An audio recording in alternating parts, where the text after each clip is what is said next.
and we are going to cut it at 5 1/4, and then you're going to cut a couple strips at 1 7/8, and do it just the shy side of 1 7/8, because then what you'll be left with is a 2 1/4 piece, and you're going to need a 2 1/4 by 2 1/4 piece up in the corner here.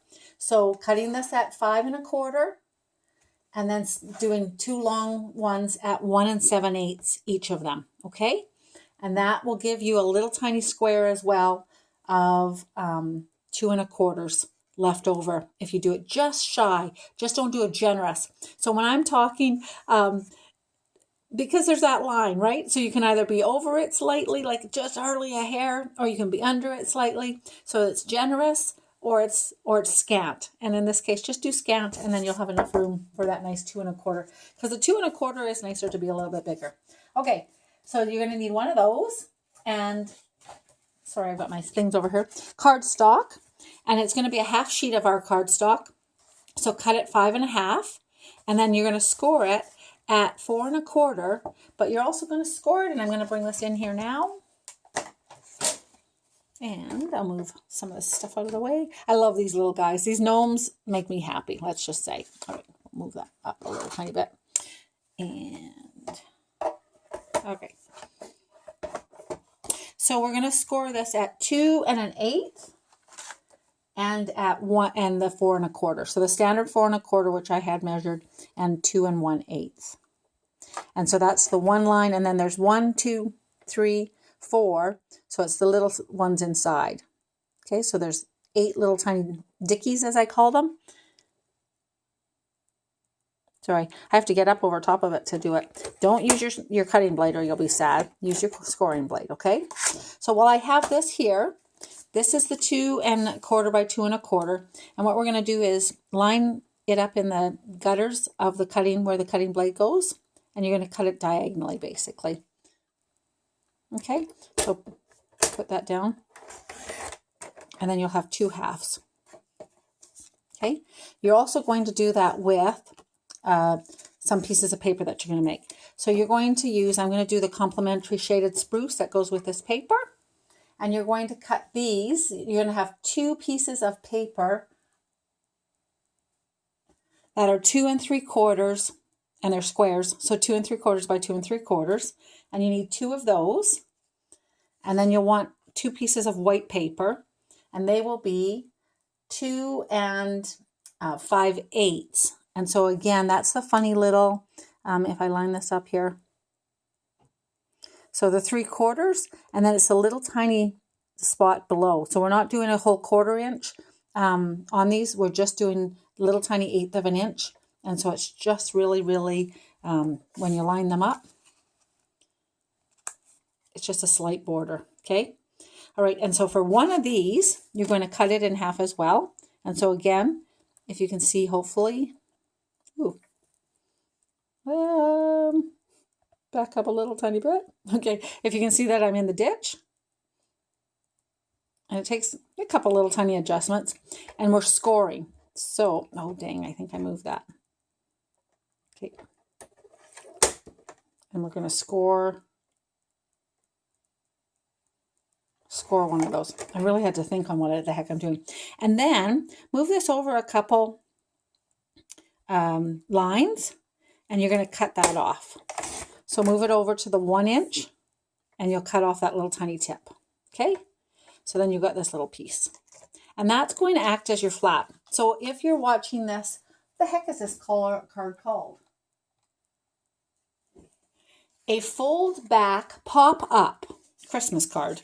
If you're looking at these sort of and see a couple different ones that caught my eye, some people do a fancy little cutting mechanism here for a pop-up situation, but I think this works just as well, and it is a little bit easier.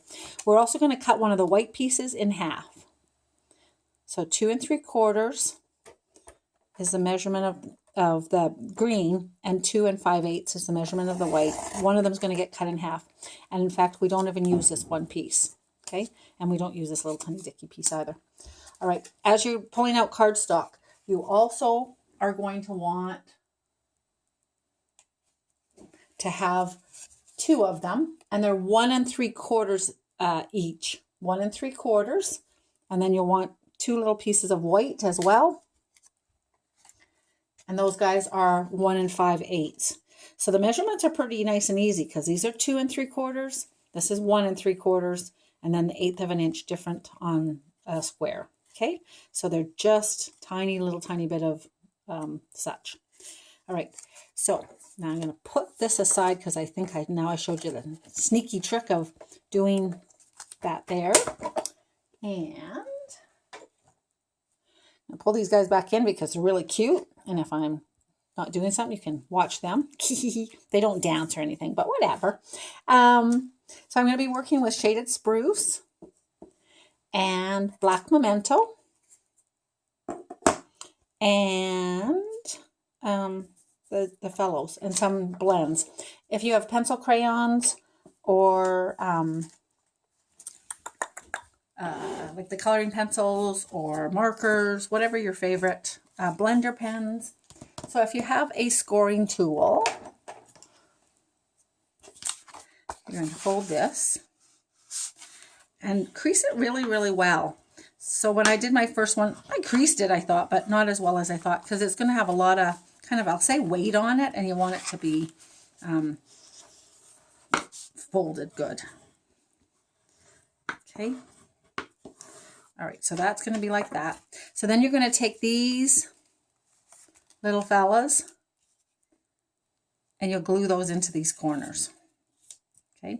And then you're going to have the 2 strips that are 5 1/4 by 1 7/8, and they'll go here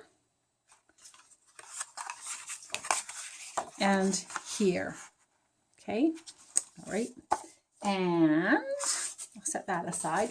So these guys are glued into the corners. Okay. And then one of these green pieces is going to be glued in here. So you can go ahead and do that. If you pause me for 5 seconds, you could glue all that down there. Okay. All right. Now you're going to stamp the 3 images that we're going to be using here. So the little characters. So I have already stamped these guys with black memento ink, and then you're going to color them and you're going to cut them out. So you definitely need to pause at this point before you continue. But I'll proceed on showing you the other stuff. Okay, so as I'm talking and gluing, you can either glue along with me, but you're going to take these little guys and you're going to glue them down onto each of these. Okay, so 1 3/4 and 1 5/8, 2 of them glued. Now, the one trick that you will want to know, and if you do it incorrectly, you are not going to stamp on this piece square, because keep in mind, these guys are glued down. This guy's going on like that. So if you do a beautiful job of coloring this little tree stump, you could, and I did consider putting it on like that. However, it doesn't really kind of go with the flow of this particular card. So I stamped another image and you'll see it shortly. But remember that you should line up your stamp so that this is diamond. Learn from my mistake. You want it this way, okay? And you'll see that in about 5 seconds because I'm going to go by the magic of stamping cameras that you're ahead of the game, okay? So those 2 are glued down. What I did do on the back of these is I have the blends, and I have a soft seafoam, or if you had the soft, the light pool party, I just scribbled a little squall along on here just to soften the background a little smidgen. For this piece here, you're going to fold it on that folded line that was on there because you scored it in half and then cut that little tip off. And this guy will sit just in here like that. And that's what that was for. So you wouldn't even need that much. Whatever you feel is nice, you could cut off more if you wanted. Excuse me, I actually kind of liked it more generous, but it really is, it only needs to be a little quarter. If you think, oh, it would look way better at 1/4 of an inch, you could be right. I won't refute you on that, okay?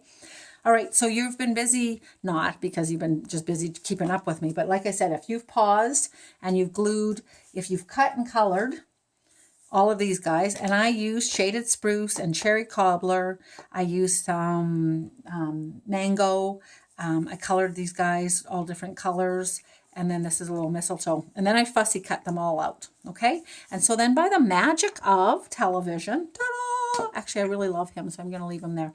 By the magic of all things television, ta-da! So I have colored and cut all of these people. Like I said, if you can look really softly, just a little tiny bit of something in the background. So it could be the gray, I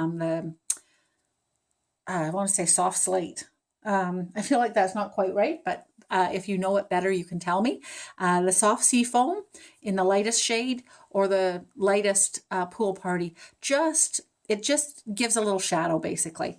So I chose to put these guys on this way. Of course, they could be on a number of different ways. I did originally, when I was first getting going with this card, I really thought that he was going to be under there. But of course, he's facing so strong in. So I also thought about doing reverse stamping so that he'd be facing out, and then I was going to have him there. But again, I think then that would be lost a little bit. So, okay. So then there's the tree the way it's supposed to be. Remember I said, don't do it square. Remember, you need to do it there, okay? And then also from the set, there's a really cute little, there's no place like Gnome. I literally stamped it on the edge of a piece of paper. And then I just went to the machine and cut it, right? And then I lined it just with the fat edge. So there again is where I was practicing the coloring. But if you just take the edge and then you get a little tiny bit of an edge when you lay it down. So it's just nice if you use the brush stroke. So that is the finished card. And really fun. When I place this down, that is how I put glue on this side. And then I without laying it down, I laid this down where I wanted it kinda, and then I pressed down so that I got it where I wanted it to be. These guys I lined up for the end of the paper, and their corners were running, and you can't see, of course, on this one there, oopsie, sorry, on there, you can see. So I did the tips on the edge of the paper. You could put them closer together if you thought, but because I wanted to catch him as much, I did push them to the ends on both of those guys. And I did put these guys up on pop dots because I thought they're a little bit more emphasis. So a really straightforward card. I think really kind of fun though. What's missing, of course, when I'm doing this is that you can't really see it standing up. It's so cute when it's standing up, but on camera, you can't see how it stands, but that's like it. You know what I mean? I hope that you can see sort of how cute it is when it's, you can't. Anyways, all right. So pretty simple. If you have questions, I would love to answer them. And if you would love to have this gnome set so you can finish your own card like this, like I said, the DSP is on special. These darn gnomes are just $26 in the holiday catalog. They have a few different sayings, a little Christmas wish, holly jolly everything. So those would be versatile. I have seen these totally done in, spit it out, in fall colors. Of course, they take off this guy a little tiny bit. This done in blue is fantastic. And I also have seen them done for Halloween. So imagine that. Oh, I love it. With some Halloween, I'm getting some Halloween paper. With some Halloween paper. Look at how adorable she is. So I just did a little fancy little freehand. I did omission stamping, and I just basically didn't stamp her hat. And I just kind of drew one in to cut it out. And then she's got Granny Apple Green face. I love her. She's so cute. Somewhere I have him done also in Halloween colors, but I don't have him right now the second because that would be too much preparation. And if you actually know me, you know that wouldn't be good. If you don't know me yet, I would love it if you would watch more videos as you're going along. This is a new thing for me, and it's something I plan to and intend to keep doing. Anyways, I appreciate your time, and I hope that you had a little bit of fun. If you have some questions, go back and watch it again. No, I'm just teasing you. Please touch base with me, and I would love to share with you dimensions if you want. I'm going to figure out how to make sure that you link. Do you see how that's glittering? I don't know if the camera's catching up, but I did put a little tiny bit of Wink Stella on the lights, and in real life, they are shimmering. I love it. All right. All right. Thank you guys very much, and I will talk with you another day. Happy World Card Making Day, and thanks for joining me.